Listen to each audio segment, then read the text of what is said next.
চট্টগ্রামে নিজের জায়গার ওপর বাড়ি নির্মাণ কাজে বাধা, মারধর ও মামলা দিয়ে হয়রানির অভিযোগ উঠেছে আপন ভাই ও ভাতিজার বিরুদ্ধে। এমনকি আপন ভাইদের মধ্যে মামলা মোকদ্দমাও হতে দেখা গেছে। এমন ঘটনা ঘটেছে চট্টগ্রাম রাঙ্গুনিয়া উপজেলার ৩ নং স্বনির্ভর ইউনিয়নে। চট্টগ্রাম থেকে মোহাম্মদ আলী রাশেদের তথ্য ও চিত্রের ডেস্ক রিপোর্ট।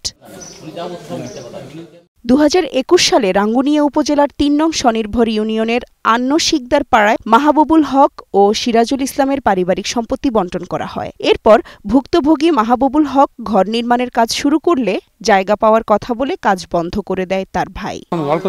তখন আমার ভাতিজা এই যে হেরা আমাকে বাধা দিল, তোমরা টাকা কি হয়েছে, আমাদের টাকা পড়ছে, কতটুকু পড়ছে টাকা, কতটুকু টাকা পড়ছে, সেই আইসা আমার সঙ্গে হুড়মুড় ফার্ম করলো, আমার ঘরের মধ্যে হামলা করলো, বলে যে টাকা তোমাকে কাজ করতে দিবে না। কেন কাজ করতে দিবে না?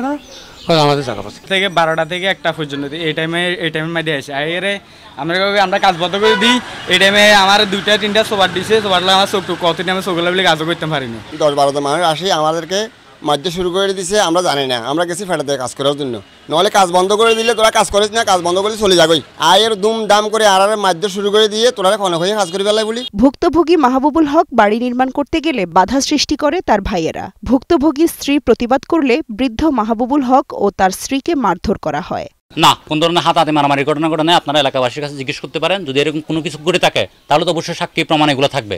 এই পাশে দেখেন আমাদের ঘরের পাশে ওনার জায়গা, এরপর আমাদের জায়গা। আমরা বলছি আমাদের পাশে আমাদেরকে দিয়ে দেন, আপনি ওই পাশে চলে যান, আপনার কাজ আপনি কন্টিনিউ করেন। অভিযোগ করলে দুই পক্ষকে ডেকে লিখিত স্ট্যাম্পের মাধ্যমে সমাধান করা হলেও পরে মাহবুবুল হক বাড়ি নির্মাণ করতে গেলে আবারও সীমানা প্রাচীর দিয়ে বিরোধ সৃষ্টি হয় বলে জানান এই জনপ্রতিনিধি। তাদের বাড়িতে গিয়ে আমি তাদের উভয়ের সমস্যাটা সমাধান করে দিয়েছি এবং উভয় পক্ষ সেটা মেনে নিয়েছে। একটা লিখিত কাগজও তাদের মধ্যে আছে। যেহেতু তাদের মধ্যে আবার বিরোধ সৃষ্টি হয়েছে, আমাকে কেউ মৌখিক এবং লিখিত কোনো ধরনের আমাকে জানাই নেই।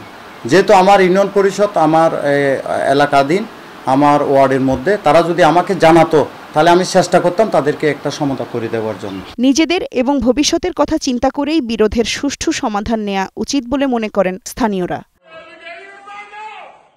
Global television news desk.